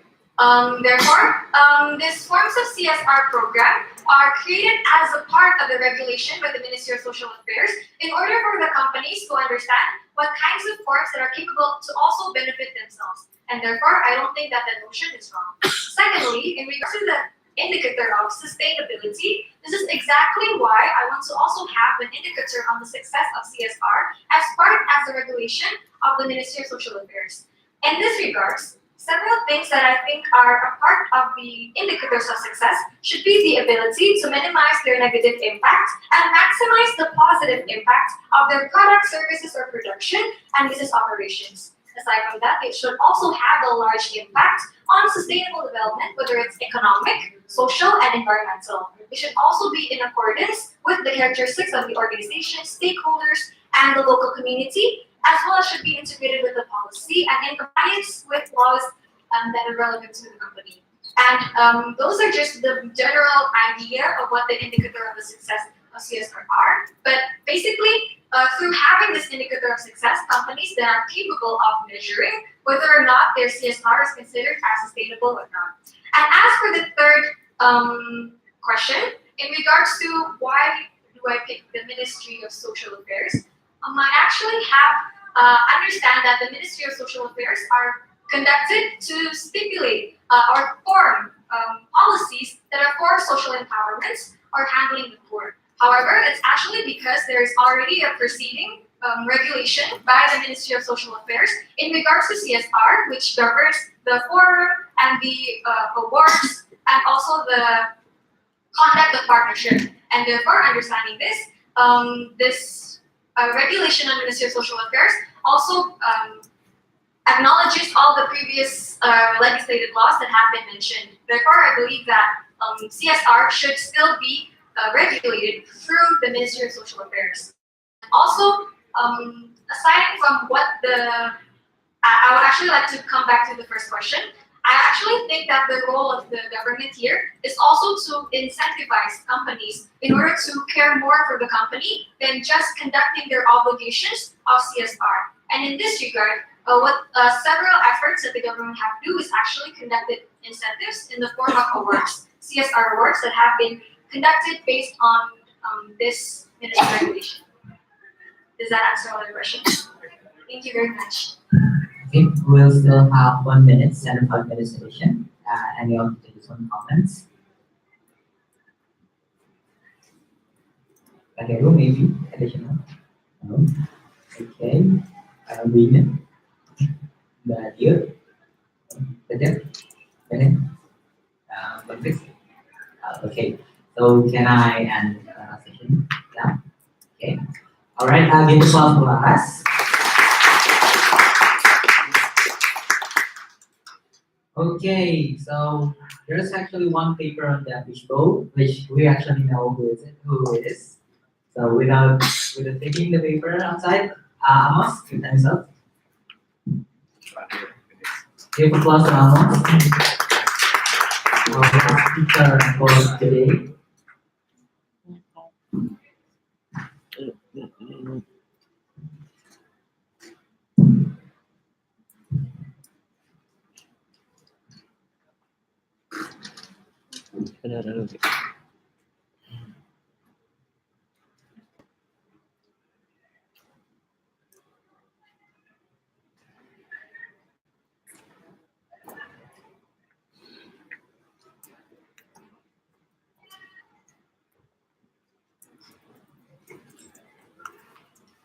Bakalan rugi kami kan, kami kan nggak tahu apa itu rugi.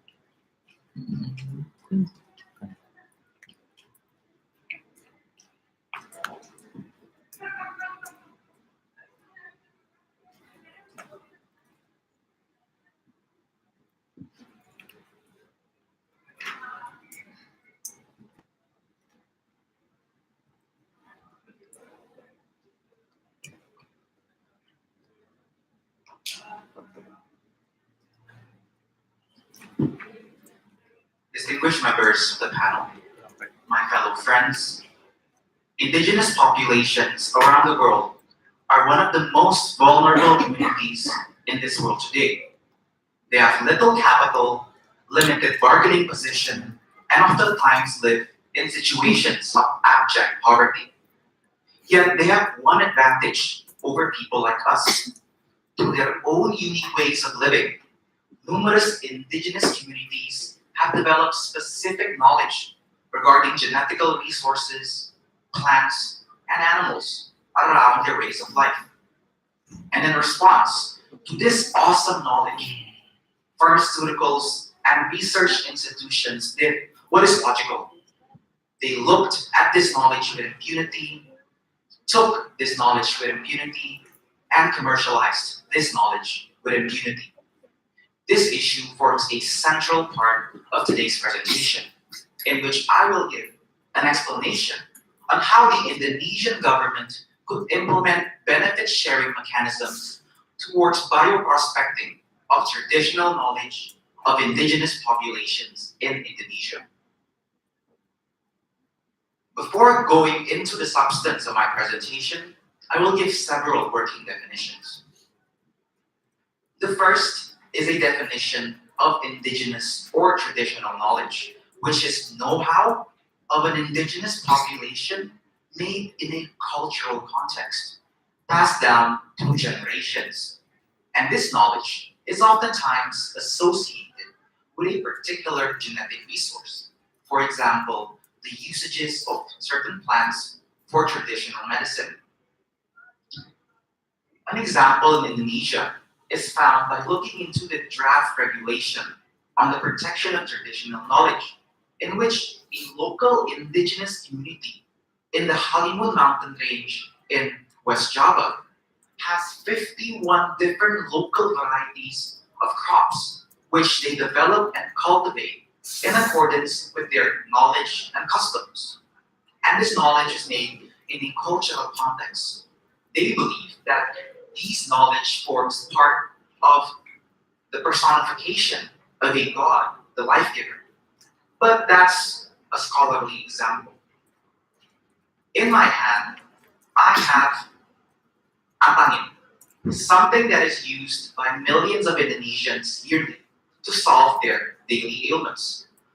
And in this antangin, it contains some scientific properties, some ingredients that are sounding scientific.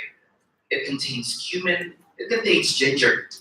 But what pharmaceuticals don't want us to know is that these types of medicines, these types of knowledge, derive from an indigenous knowledge. It derives from the Javanese consumption of jamu in Indonesia and in the world. Now, these types of knowledge exist not only in Indonesia, but around the world.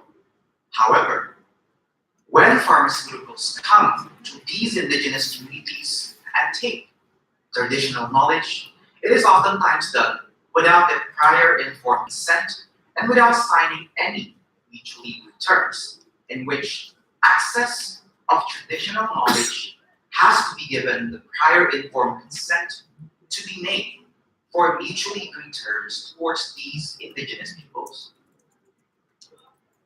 After there is the prior informed consent of these people, the end goal of any government is to eventually share the benefits from such commercialization of traditional knowledge. For example, a percentage of the profits realized from the sales of certain medicines derived from indigenous practice. And so the problem that is in this world today and in the specific context of Indonesia is that pharmaceuticals come to villages where indigenous populations live, observes and acquires the knowledge of these indigenous peoples, conducts research, and commercializes that knowledge. Sometimes that knowledge is patented, and the indigenous population is deprived of any access of their own knowledge. And so why does bioprospecting happen? It happens because pharmaceutical wants to cut research and development costs. Secondly, it happens because there is an imbalance in the bargaining position of indigenous populations and bioprospectors, being these pharmaceutical companies. They have all the capital, they have all the human resources, and they can take with impunity. Lastly, an aggravating factor is the existence and growth of natural source medicine in this world today. And the combination of these three factors creates a race in which pharmaceuticals have their own specific bioprospecting division that comes to villages and takes indigenous knowledge. We know that in perspective of the Sustainable Development Goals, there are clear detriments, including uninclusive economic growth and increasing disparity. But what needs to be realized is that there are positives of the bioprospecting industry. There are industrial development and innovation created through bioprospecting, and hence any solution must be proportional towards all stakeholder interests. It must balance the interests of the indigenous community while still incentivizing research and development. And to present the solution today, I will conduct a comparison towards the Indian practice of benefit sharing. First, India has its own independent authority called the Indian National Biodiversity Authority, and its roles include being a facilitator of the relationship between indigenous communities and bioprospectors. Second, being a regulator towards bioprospecting activities. And the last is conducting documentation of existing traditional knowledge so that benefit sharing could be implemented on a local level. Secondly, India is currently having one of the most sophisticated mechanisms for benefit sharing through its 2014 guidelines on access and benefit sharing. In that regulation, of genetical resources belonging to an indigenous community has to have their prior informed consent, and if that research of traditional knowledge yields commercial benefit, that pharmaceutical must share the apples of their profits. And all benefit sharing is to be facilitated through this Indian National Biodiversity Authority that exists in India. And so, an example contained from the regulation is that there is a clear percentage of profits to be given towards the indigenous community for bioprospecting activities. From this, I present two solutions for the Indonesian government to implement benefit sharing mechanisms. First, from an institutional approach, and second, from a regulatory approach. Institutionally, I propose the establishment of an Otoritas Sumber Daya Genetik, in which it will be a non-structural institution that takes away mechanisms existing in several ministries today. It will facilitate the negotiations of an indigenous community when pharmaceuticals take their indigenous knowledge. It will regulate existing bioprospecting activities in Indonesia and document the existence of traditional knowledge in Indonesia. This solution will balance out the existing disparity between indigenous populations and bioprospectors in Indonesia. Secondly, the second solution I propose is the establishment of a benefit sharing regulation for utilizations of traditional knowledge. And we will make this regulation through the existence of legislation, presidential decrees, or even the authorities' bylaws, as what the Indian practice did. And the key points of this regulation is that all negotiations will be conducted through this authority. Access of genetical resources must have the consent of the indigenous population. And lastly, any commercialization gained from usages of this traditional knowledge must be shared on a percentage of profits gained from that commercialization. If this solution is used by the Indonesian government, we will reach a proportional solution, one that balances the rights of indigenous populations and still incentivize research of bioprospectors today. Thank you. Okay, Amos. Okay, so presenters, anyone who want to raise questions or comments or maybe objections?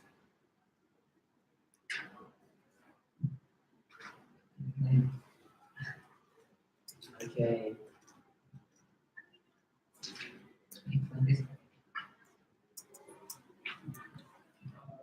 I think I missed a slide when you said about the case of India.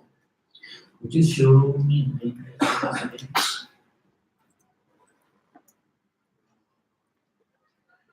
Okay. Next slide.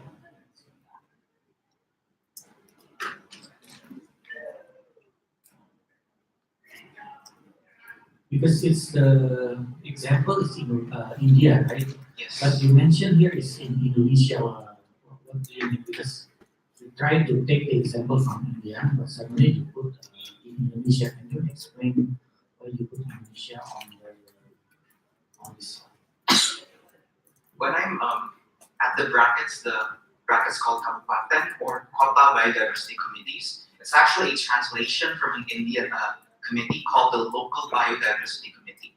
So the way that India is conducting documentation for traditional knowledge is that it makes specific regulators at each province and even local levels. And these local level biodiversity committees will document existing indigenous knowledge.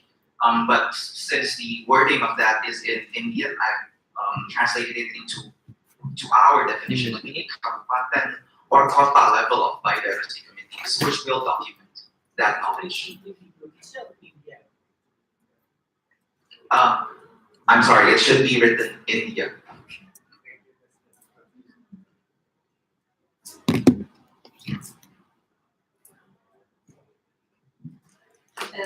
Okay, thank you. There is a new regulation under our patent law concerning this kind of issue, piracy. Yeah. Are you familiar with that? And why, if I'm not mistaken, you're not mentioning any of these issues in your paper. Or why? Bu Heni, I understand that sometimes the end goal of biopiracy is the patenting of that knowledge. And I understand that some pharmaceuticals do patent indigenous knowledge, and Indonesian government has taken steps to prevent the patenting of Indonesian indigenous knowledge. But the main crux of this issue that I'm presenting today is only at the beginning stages of bioprospecting on how usages of an indigenous knowledge could be given back to that indigenous community. The implementation at a patent level only stops the prohibition of indigenous population to use their own knowledge, but it doesn't solve the root issue of how indigenous people could be empowered when pharmaceuticals use their knowledge. And these are the steps used by the Indian government to empower the indigenous communities. So, Then this is one of the issues that we can force, for the benefit sharing. You have to share the benefit of the patent once you got a patent to the society. I understand and I agree that this needs a multi-sectoral approach, not only from the initial stages of access and commercialization, but also towards the end goal of patents. And I agree that in some patent regimes, such as in Kenya, in Cameroon, and some African countries, there is a prohibition of when traditional knowledge cannot be patented. Okay. And the second question is, in the absence of the implementing regulation, do you have any suggestion? What should we do at the meantime? On the meantime, interim measures has been taken by some developed countries. For example, Germany, the US, and Australia has made model contact contract terms of pharmacies that come to developing countries to bioprospect. So the current existing interim things to do is not binding, but it exists. So these developed countries actively tell their pharmaceuticals, if you take traditional knowledge, these are the model contracts you have to implement. But again, since this is not a binding mechanisms, it is up to these pharmaceuticals. And the surefire way and the best way to implement benefits sharing is through the national laws of each developing state. And the last question concerning the authorities that you mentioned in your paper. Yeah. What is the best place or the base for this kind of authorities? Should it be under the Ministry of Research and Technology, or IP or others ministry maybe? I propose this to be a non-structural organization, similar to Otoritas Jasa Keuangan in Indonesia.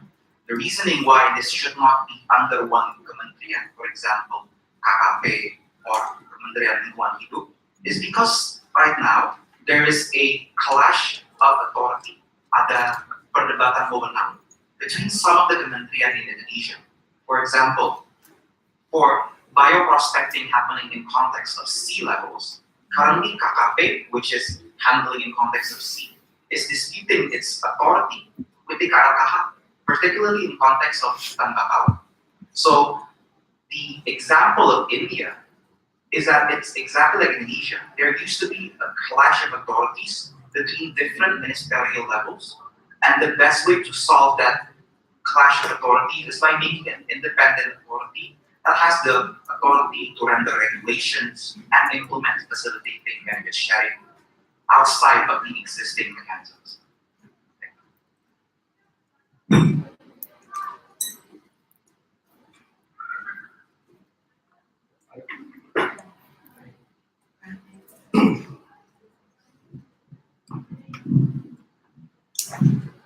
Okay, thank you, Michael Ramos, for your paper or presentation. Actually, this is quite challenging, and for most of us, new information.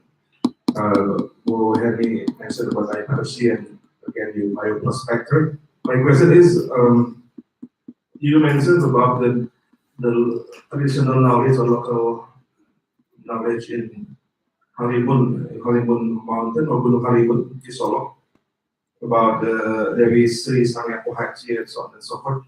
But what is the relation between this knowledge with the bioprospector? Do the bioprospector again they borrow this idea and then they develop the product related to, or what is actually blended within interest knowledge of Harimun community, or you just mentioned this knowledge without any relation with bioprospector? Because this is my first question: why do you put this this knowledge of villager community in Gunung Halimun, and what is the relation with the bioprospector issues? The second question related to India. You mentioned that India is a developing country. Is India really a developing country? Because according to my data and research, the third largest, it has the third largest GDP and also GDP in the world after China and United States. And is it apple to compare with Indonesia and India? Because India also has a population which is 5 times bigger than Indonesia. Indonesia is almost 1.2 billion, and we are 265 million, something like that. Is it apple to apple if we compare Indonesia with India? And does India in developing country or developed country? So in order to support your idea that Indonesia is apple to apple, because both of them are developing country. Thank you. So if I heard correctly, there are two questions in your response. First, the relationship between the indigenous knowledge and the bioprospector itself, specifically in context of the example I gave. And secondly, is India an apple-to-apple case to present in this? On the relationship between the example I gave is that it contextualizes the vulnerability of the indigenous populations. So these people, practicing their old ways, have not patented their knowledge. They only know these knowledge in a cultural context. So this example was taken from the draft RU that I took from my community, Bangbono, which we explained that these types of communities are the most adversely affected when pharmaceuticals come and when they patent that knowledge. And so these knowledge are easily taken if it is not protected through verifiable means of an authority, such as the one I'm proposing now. So that's the relationship between the example I gave and the potential risks from bioprospectors. As to the second question on whether India is an appropriate example given today, I agree that India has one of the largest GDP in the world today, but my focus is more on the existence of numerous indigenous populations in India today, which is similar to Indonesia's current example. And more so, especially because India has a much larger population, more spread out, with a diverse ethnic population, specifically because India can implement that benefit sharing mechanism through these two mechanisms of an authority and through regulations. I believe that Indonesia, which is similarly placed like India, could implement such measures and succeed.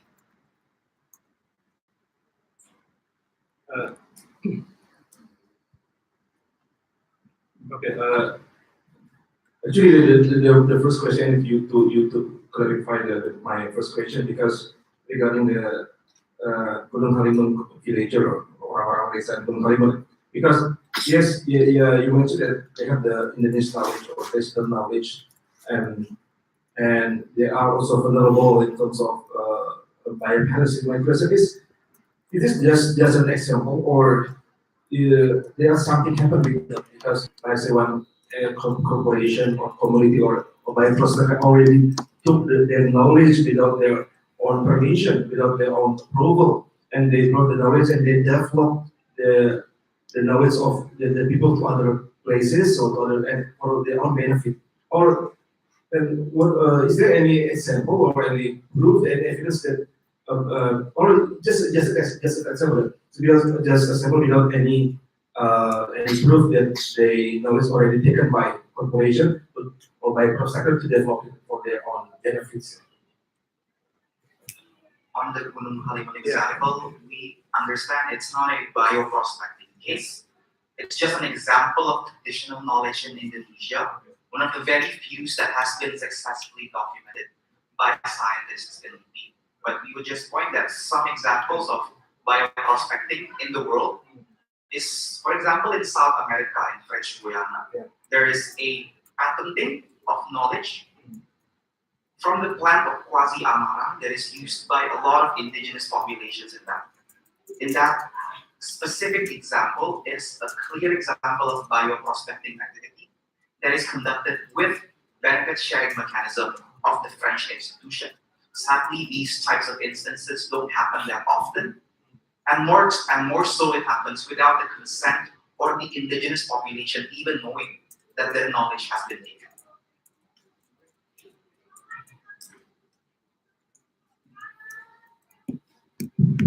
So we still have 6 minutes and additional 5 minutes, so 11 minutes. Any of the judges want to ask, give comments or objection towards the finalist paper?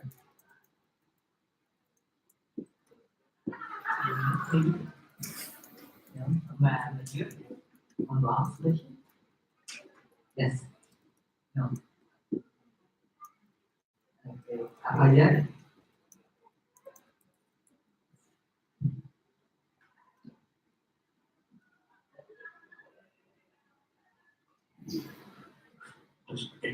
I'd like to ask one question. As stated before that the Halimun, the indigenous people in Halimun is actually the case of there is the traditional knowledge that they have, but is there any case, the specific case about real prospection in Indonesia that happened before that? If any, what is the society itself? Thank you. I would cite an example made in the Naskah Academic of the RUU, Protection of Traditional Knowledge. In that case, a particular group of indigenous communities practicing a certain practice, I believe it was from the Sulawesi Islands. The Dutch scientists came to Indonesia, collected samples of genetical materials, and studied it in Europe.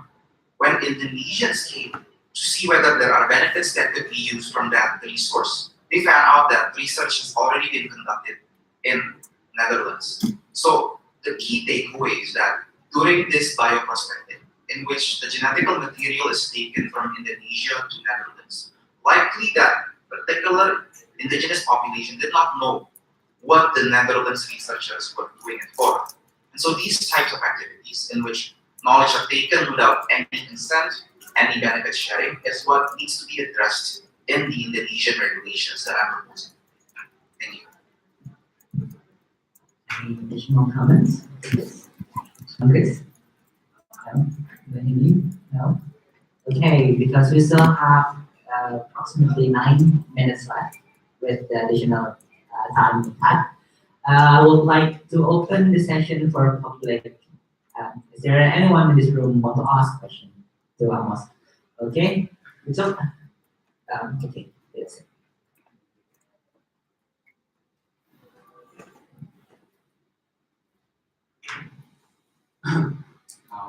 First of all, it seems like you know so much about this thing, and that's really good. But I have 3 questions. So the first question would be, you previously mentioned about there is already an RUU, right, concerning these whole bioprospecting things. My question would be, what is the difference between your solution that you're proposing in this presentation and the draft RUU? We just wait until the RUU get accepted by the DPR or something.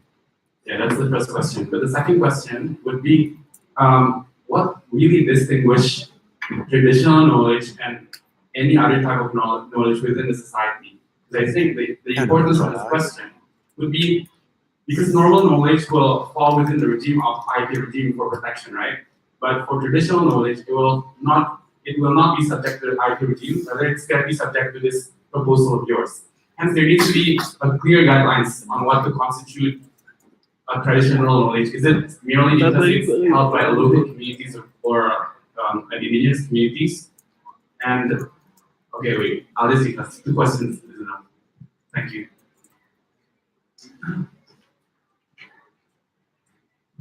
So on the first question, what differentiates my solution from the existing Naskah Academic in the discussions at a legislative level?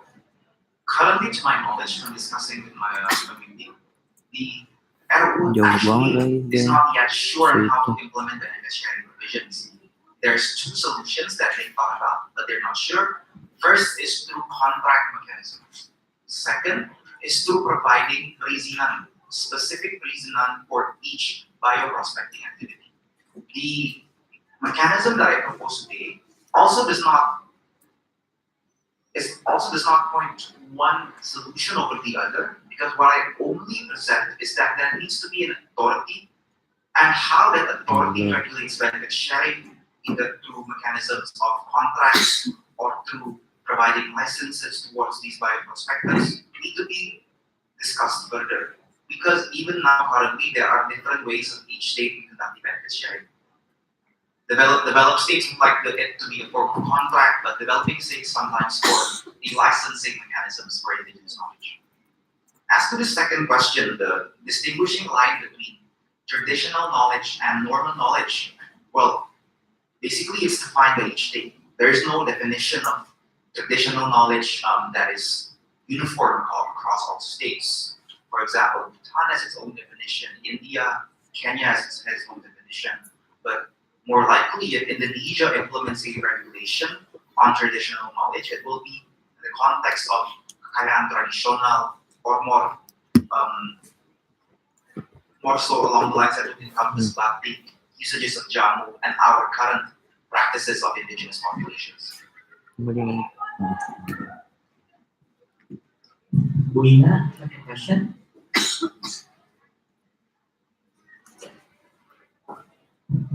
Okay, sorry, something popped up in my mind. As you tell us before about one of the solution that the local government perhaps can provide the license for the researcher to protect the bioprotecting, tiga, dua, bioprotecting satu. of the local society. I think Clear I dulu, think Pak. you should also okay, if you win this Mapres and then you go to the higher level, you should more have the next research about the problem that we have in indigenous people in recognizing the indigenous people status. Why? People itu Because perkumpulan right kan ya? now the Ini local people government perkumpulan kan? sometimes abusing Bisa the perkumpulan power kan people? in Ah, the bohlam. recognizing process of Sih the bohlam. society Bohlam of ya, iya. the indigenous society. So Saya I think it's kita important for you also salah. to prepare Sekali. in Perkumpulan people more in ABF, your recommendation of solutions. ABF.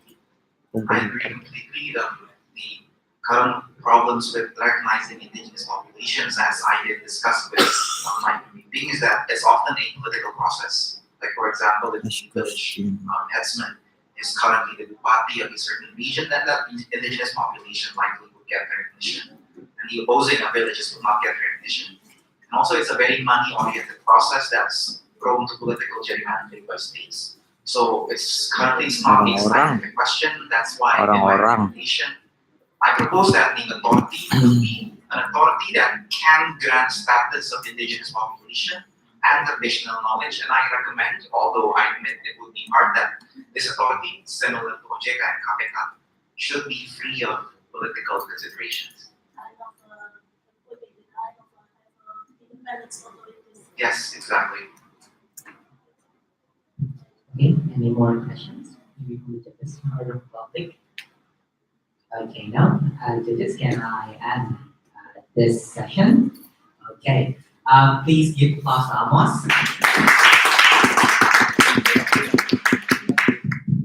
So we've already at the end of Ini the nggak usah dulu, Pak. session with the last speakers, which is Amos, already done the presentation.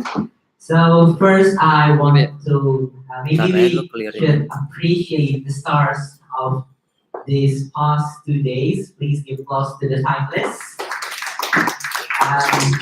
And then please give applause to the judges who come here. And then the committee, which help us with technical stuff. Okay, before closing, maybe Bang Gun want to give the closing statement. Okay, so before I close this the session for English presentation, I have pesan sponsor from Bang Gun. I have an announcement. So for all of the finalists, we'll be waiting for you at the announcement, which is on Thursday, 14th of March.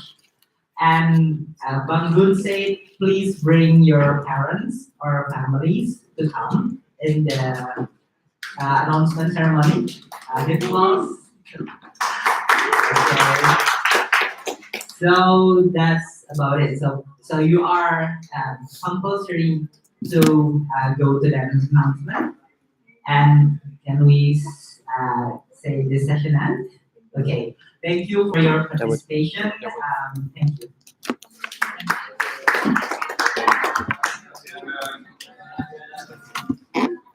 Jawatin.